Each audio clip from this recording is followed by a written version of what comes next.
सारे बुतों को तोड़ दिया और काबा की चाबी उस्मान बिन तलहा को वापस कर दी। इसके बाद मुसलमान अरब के सबसे पावरफुल फोर्स बन गए। लेकिन मक्का को फतह करने के सिर्फ 14 दिन बाद मुसलमान अपनी जिंदगी की सबसे मुश्किल जंगों में से एक के लिए हुनैन की तरफ रवाना हो। अस्सलाम वालेकुम वरहमतुल्लाहि बरकातहू। उम्मीद है आप लोग सब खैरियत से होंगे। मैं भी अल्हम्दुलिल्लाह अल्लाह का लाख लाख शुक्र एहसान खैरियत से हूँ। आज इंशाअल्लाह जिस वीडियो में रिएक्शन देने आ रहे हैं द कोहिस्तानी, इनके चैनल का नाम है और इनके चैनल का लिंक मैं डिस्क्रिप्शन बॉक्स में दे दूँगा। आप लोग उनके चैनल सब्सक्राइब करिएगा और मेरी वीडियो को एंड तक देखिए। दोस्तों आज की वीडियो बड़ी इंपॉर्टेंट है, बड़ी बेहतरीन, बड़ी प्यारी वीडियो है। दोस्तों मक्का एक ऐसा शहर है यानी कि खाने काबा जो हर मुसलमान की दिल की धड़कन है और इस्लाम की शुरुआत भी वहीं से हुई है। हमारे प्यारे आका नबी पाक सल्लल्लाहु अलैहि वसल्लम उसी जगह तशरीफ लाए। तो यहूदी और ईसाई लोग मक्का को इम्पोर्टेंट नहीं देते, वो सारी इम्पोर्टेंट देते हैं यरूशलेम को। तो आइए इसकी पीछे की क्या कहानी है, क्यों ऐसा वो लोग सोचते हैं, क्यों ऐसा वो मानते हैं कि मक्का सिर्फ एक आम चीज़ है और यरूशलेम उनके लिए बहुत अहम चीज़ है। ये हमारा जो वीडियो है आज का इसी टॉपिक पे है कि इनमें ऐसा क्यों सोचते हैं। तो आइए जानते हैं इसकी पूरी हकीकत, पूरी सच्चाई। तो वीडियो को एंड तक देखिएगा तभी पूरी सच्चाई पता चलेगी।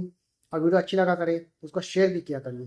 तो चलिए बिना देरी पहले हम वीडियो स्टार्ट करते, जानते हैं पूरी हकीकत क्या है इसका मामला, फिर उसके बाद इंशाअल्लाह बात करते हैं। सबसे पहले काबा को मक्का में इब्राहिम अलैहिस्सलाम ने बनाया था, वी ऑल नो दैट। लेकिन यहूदी और ईसाई जो इब्राहिम अलैहिस्सलाम को एक सच्चा पैगंबर मानते हैं, वो सारी इंपॉर्टेंस यरूशलेम को देते हैं और मक्का को बस एक आम सी सिटी कहते हैं और कहते हैं कि मक्का का इब्राहिम अलैहिस्सलाम और उनके खुदा से कोई ताल्लुक नहीं है। लेकिन इन्हीं की किताब तौरात में क्लियरली लिखा हुआ है कि मक्का में ही खुदा का घर है।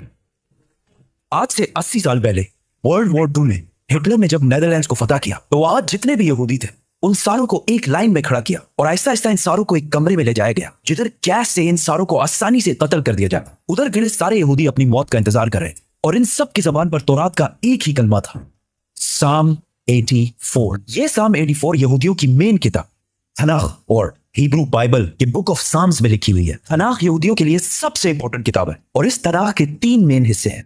तौराह जो मूसा अलैहिस्सलाम पर नाजिल हुई, नबियाना जो यहूदियों की बाकी पैगंबरों पर नाजिल हुई, और हैटुएम जिसका एक हिस्सा द बुक ऑफ साम्स है जो दाऊद अलैहिस्सलाम पर नाजिल हुई थी, जिसे मुसलमान ज़बूर के नाम से जानते हैं। साम 84 में लिखा है, कितनी खूबसूरत है आपके रहने की जगह, ए अजीम रब। ब्लेस्ड आर द पीपल जो आपके घर में रहते हैं और हर वक्त आपकी इबादत करते हैं और उनका दिल सिर्फ पिलग्रिमेज हज की तरफ होता है। जब वो बक्का की खुश्क वादी के पास से गुजरते हैं, बक्का तो वो उस वादी को स्प्रिंग्स, चश्मों में बदल देते हैं। They go from strength to strength, जिसका असली हिब्रू तर्जुमा है they go from mountain to mountain. यहूदियों की इस किताब में क्लियरली लिखा है कि खुदा का एक घर है, बक्का की खुश्क वादी में है और उसके पास चश्मा भी है और वहां लोग पहाड़ से पहाड़ की तरफ जाते हैं। ये क्लियरली काबा की बात हो रही है जो मक्का में है, जिसके पास जमजम का कुआं है और लोग सफा के पहाड़ से मरवा की तरफ जाते हैं। लेकिन यहां तो लिखा है कि अल्लाह का घर मक्का में है। इसका मक्का से क्या ताल्लुक है? ताल्लुक है कुरान के सूरह आले इमरान में अल्लाह फरमाते हैं कि कह दीजिए कि अल्लाह ने जो कहा है सच कहा है और पैरवी करो इब्राहिम की जो बिल्कुल अपराइट थे और मुशरिक नहीं थे। यकीनन पहला घर जो लोगों के लिए बनाया गया अल्लाह की इबादत के लिए वही है जो मक्का में है, बरकत वाला और हिदायत का सेंटर है सारे जहानों के लिए। तो ऐ किताब वालों, तुम क्यों अल्लाह की आयतों से इनकार करते हो? कुरान और तौरात दोनों ने मक्का को मक्का नहीं बल्कि बक्का का है और बक्का मक्का का ही पुराना नाम है। मुसलमानों का पहला किबला मक्का के बजाय जेरूसलम में बैतुल मुक़द्दस था। एक दिन मदीना में रसूलुल्लाह सल्लल्लाहु अलैहि वसल्लम मस्जिद में नमाज पढ़ा रहे थे कि अचानक अल्लाह की तरफ से हुक्म हुआ कि जहां भी हो अपना रुख बैतुल मुक़द्दस से फेर कर मक्का में काबा की तरफ करो। तो रसूलुल्लाह सल्लल्लाहु अलैहि वसल्लम नमाज के दौरान ही 180 डिग्रीज काबा की तरफ टर्न हुए और पीछे खड़े सारे सहाबा ने भी ऐसा ही किया और इस तरह पहली दफा मुसलमानों का नया किबला बना। तो यहूदियों ने कहा कि मुसलमानों ने असली किबले बैतुल मुक़द्दस को छोड़कर पता नहीं कहां से एक नया किबला इजाद कर लिया। यहूदी और हिस्टोरियंस दोनों इस बात को मानते हैं कि जेरूसलम में यहूदियों का पहला टेंपल सुलेमान अलैहिस्सलाम ने आज से 3000 साल पहले बनाया था, जबकि मक्का में काबा को इब्राहिम अलैहिस्सलाम ने बनाया था जो सुलेमान अलैहिस्सलाम से भी हजारों साल पहले गुजर चुके थे। तो मुसलमानों ने एक नया किबला इजाद नहीं किया बल्कि असली किबले की तरफ वापस गए हैं। यहूदी मजहब में इब्राहिम अलैहिस्सलाम ने इस्माइल अलैहिस्सलाम और उनकी मां हाजर को पारान के डेजर्ट में छोड़ा था, जिसको आज बहुत सारे हिस्टोरियंस हिजाज का इलाका समझते हैं और इसी हिजाज में मक्का भी वाक़ है। यहूदियों के रिलीजन में इस्माइल अलैहिस्सलाम की इतनी इंपॉर्टेंस नहीं है जितनी इसहाक अलैहिस्सलाम की है और वो कहते हैं कि इब्राहिम अलैहिस्सलाम को इसहाक अलैहिस्सलाम को ज़िबा करने का हुक्म दिया गया था, इस्माइल अलैहिस्सलाम को नहीं। लेकिन وہ ہمیشہ سے اسماعیل علیہ السلام اور اس کی اولاد کو نیک اور سچے لوگ مانتے ہیں، اور اس کا اندازہ اس مووی کے کلپ سے ہوگا جو یہودیوں نے موسیٰ علیہ السلام پر بنائی تھی۔ جب موسیٰ علیہ السلام مصر سے بھاگ کر جیتھرو کے پاس پناہ لیتے ہیں تو جیتھرو ان سے کہتے ہیں Abraham is the father of many nations. We are the children of Ishmael, his firstborn. We are the obedient of God. کعبہ کو بنانے کے بعد مکہ کا پہلا نام مکہ تھا، اور یہاں زیادہ تر اسماعیل علیہ السلام کی اولاد آباد تھی۔ جیسے جیسے وقت گزرتا گیا آہستہ آہستہ بہت سارے اور ٹرائبز بھی مکہ میں رہنے لگے، اور یہاں کا نام مکہ سے مکہ میں بدل گیا، اور ایسا ہسٹری میں بار بار ہوا ہے، جیسے بامبے اور ممبئی۔ آہستہ آہستہ لوگ اصلی ریجن کو چھوڑ کر بتوں کی عبادت کرنے لگے، اور کعبہ کو بھی عجیب عجیب بتوں سے بھر دیا۔ رسول اللہ صلی اللہ علیہ وسلم کی عمر جب 35 سال تھی تو ایک دن بارشوں کی وجہ سے کعبہ کی چھت اچانک گر گئی، تو مکہ کے لوگوں نے کعبہ کو دوبارہ بنانے کا ارادہ کیا، لیکن صرف حلال پیسوں سے۔ جیسے ہی وہ کعبہ کی ٹوٹی دیوار بنانے لگے تو ایک دیوار پر کچھ عجیب سا لکھا ہوا تھا۔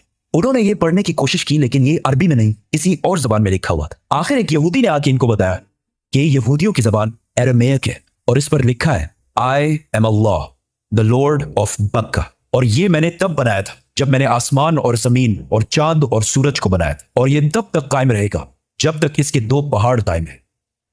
اور آج بھی کعبہ کے غلاف کے اوپر مکہ نہیں پکا لکھا ہوا ہے۔ کعبہ جب دوبارہ مکہ والوں نے بنانا شروع کیا تو سارے قبیلوں کی آپس میں لڑائی شروع ہوئی، کون سا قبیلہ حجر اسود کو اس کی اصلی جگہ پر لگائے گا۔ تو آخر قریش کے سب سے بڑی عمر والے شخص نے کہا کہ جو بھی نیکسٹ کعبہ کے دروازے سے انٹر ہوگا وہی ڈیسائیڈ کرے گا۔ اینڈ اچانک رسول اللہ صلی اللہ علیہ وسلم کعبہ میں داخل ہوئے، اور وہ پیغمبر نہیں تھے اس ٹائم، تو سب نے کہا کہ ہمیں منظور ہے کیونکہ محمد سب سے زیادہ صادق اور امین ہے۔ تو رسول اللہ صلی اللہ علیہ وسلم نے ان کی لڑائی ختم کرنے کے لیے حجر اسود کو ایک چادر کے درمیان میں رکھا، اور سارے قبیلوں کو کہا کہ اس چادر کو سائڈ سے پکڑ لو، اور جیسے ہی وہ اس جگہ پہنچے تو رسول اللہ صلی اللہ علیہ وسلم نے حجر اسود اپنے ہاتھوں سے کعبہ کے اندر فٹ کیا۔ لیکن کعبہ اس ٹائم بھی 360 بتوں سے بھرا ہوا تھا، اور کعبہ کی چابی عثمان بن طلحہ کے پاس تھی۔ پیغمبر بننے کے بعد ایک دن رسول اللہ صلی اللہ علیہ وسلم عثمان بن طلحہ کے پاس آئے اور ان سے کعبہ کی چابی مانگی، تو انہوں نے کہا کہ کعبہ کی چابی اور آپ، تو رسول اللہ صلی اللہ علیہ وسلم نے عثمان بن طلحہ سے کہا کہ یاد رکھو ایک دن تم کعبہ کی چابی میرے ہاتھ میں دیکھو گے، اور میں جسے چاہوں گا یہ چابی دوں گا۔ تو عثمان بن طلحہ نے کہا کہ اچھا تو وہ قریش کے لیے سب سے بدترین دن ہوگا۔ تو رسول اللہ صلی اللہ علیہ وسلم نے کہا کہ نہیں، وہ دن قریش کے لیے سب سے عزت والا دن ہوگا۔ اس واقعے کے کچھ ہی سال بعد آخر رسول اللہ صلی اللہ علیہ وسلم نے 10,000 مسلمانوں کے ساتھ مکہ کو فتح کر لیا، اور کعبہ کے اندر موجود سارے بتوں کو توڑ دیا، اور کعبہ کی چابی عثمان بن طلحہ کو واپس کر دی۔ اس کے بعد مسلمان عرب کے سب سے پاورفل فورس بن گئے، لیکن مکہ کو فتح کرنے کے صرف 14 دن بعد مسلمان اپنی زندگی کی سب سے مشکل جنگوں میں سے ایک کے لیے حنین کی طرف روانہ ہو۔ تو دوستوں یہ تھا ہمارا ایکشن جو آپ نے دیکھا کہ مکے کو اہمیت کیوں نہیں دیتے یہودی اور عیسائی لوگ، جبکہ وہ جن پیغمبر نے مکے کی تعمیر کی یعنی کہ خانہ کعبہ کی تعمیر کی، ان پیغمبر کو یہ سچا پیغمبر مانتے، پھر بھی اس کے باوجود بھی یہ لوگ یروشلم کو ہی زیادہ امپورٹنٹ دیتے ہیں۔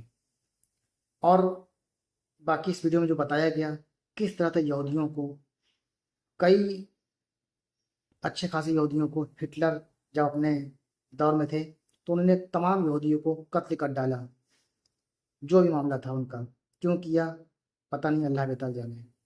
تو دوستوں اپنی ویڈیو کو یہیں ختم کرتے ہیں۔ امید ہے آپ کو ویڈیو ہماری اچھی لگی ہوگی۔ ویڈیو اچھی لگی ہو تو اس کو شیئر کریے گا۔ ہم ملیں گے آپ سے انشاءاللہ اب نیکسٹ ویڈیو میں، تب تک کے لیے السلام علیکم ورحمۃ اللہ وبرکاتہ۔